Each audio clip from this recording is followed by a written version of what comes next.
Salut la team, j'espère que vous allez bien. Je suis très heureux de vous retrouver pour la review de cet épisode 6 de l'Attaque des Titans de la saison 3. Soit un épisode 43 qui se nomme Crime. Et oui, vous l'avez remarqué, aujourd'hui je suis en compagnie de Hansi. Bonjour à toi Hansi. Bonjour Eren, et je suis ravie d'être avec toi aujourd'hui pour faire cette review qui est une première pour moi. Le plaisir est partagé. Donc sans plus de cérémonie, nous allons pouvoir commencer la review. Let's go!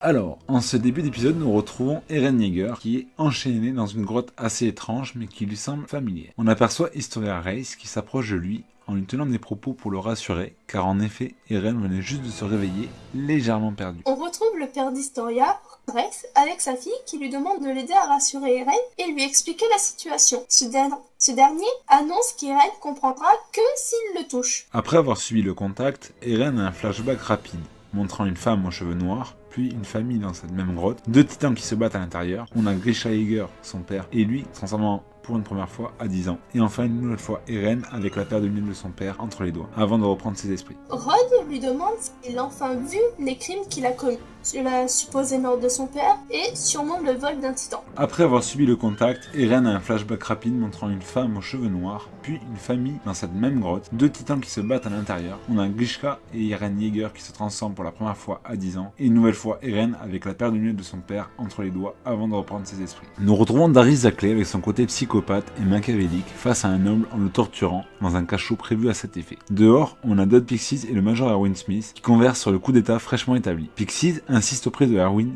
que s'il a choisi de les suivre, c'est que pour lui c'était la meilleure solution pour l'humanité, car il privilégie l'humanité à ses besoins personnels, contrairement à Erwin et Zackley. Il effectue des choix pour l'humanité et non pour ses propres convictions. Il insiste en annonçant qu'il n'aime pas les paris. Un soldat du bataillon d'exploration vient prévenir le Major que tout est prêt pour le départ. On assiste donc au départ d'un grand nombre d'hommes avec le Major qui prend la direction de la chapelle du Domaine Reiss. Toujours en route pour la chapelle du Domaine Reiss, Levi dresse le tableau de Kenny Ackerman à son escouade et à Hansi. Il demande à Mikasa si elle sait qu'il a un lien avec elle, mais celle-ci répond négativement. Elle ajoute également que son père était persécuté, tout comme sa mère, et tous deux qui ont fui se sont rencontrés en montagne, là où ils se sont installés. Levi demande à nouveau à Mikasa si elle a déjà eu une force surhumaine provenant au fond d'elle. Après approbation de cette dernière, il ajoute que Kenny et lui-même l'ont déjà eu. On apprend un peu plus sur Kenny avec un flashback.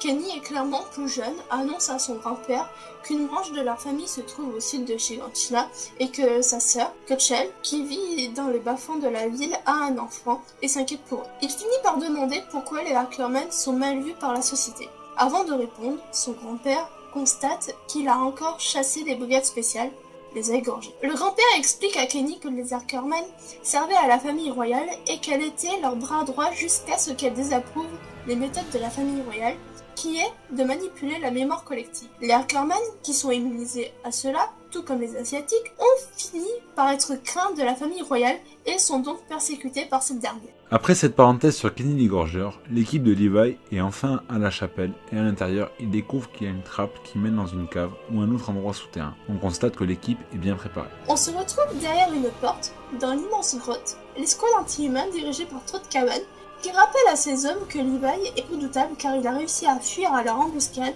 mais qu'il a aussi tué tous de leurs hommes. Elle ajoute que s'ils ont rejoint les brigades spéciales, c'est pour la brigade centrale, puis la première division et enfin l'escouade anti-humain, car elle dit « Alors, croyons jusqu'au bout au rêve de renverser l'échiquier de Kenny nous a dessiné. » Soit une envie qu'après cette histoire, l'escouade souhaiterait éliminer Kenny pour ses meurtres commis dans son passé. Retour dans la chapelle où Armin termine les préparatifs sur un tonneau.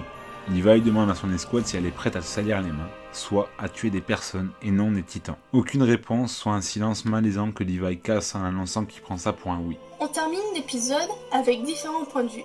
Une première vue sur Eren enchaîné, une seconde sur Trotkawan et ses hommes, un dernier sur Kenny qui marche dans cette grotte. On sent que la tension est à son comble, que quelque chose se prépare, soit un combat qui va débuter au prochain épisode, soit l'épisode 44, soit... On espère que cette review vous aura plu. N'hésitez pas à lâcher un gros pouce bleu si c'est le cas, à partager la vidéo, à donner votre avis dans les commentaires. Si vous voulez qu'Hansi revienne, n'hésitez pas à balancer le hashtag Hansi-Titan. Ou Team Titan, en plus simple. Et puis, Hansi, il y a un détail qui m'a fait remarquer qu'on a oublié de parler tout à l'heure. Oui, c'est vrai que Levi, quand il effectue son explication à son escouade à Hansi, qu'il annonce que Kenny, c'est lui, mais en version plus pire. Donc on peut s'attendre que l'épisode va être comment le prochain?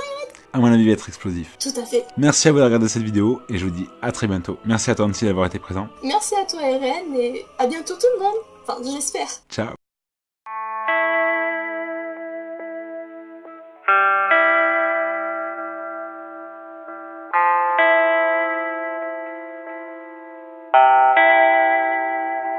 And I just wanna go somewhere where I could just stay inside, where I could just lose my mind, where I could just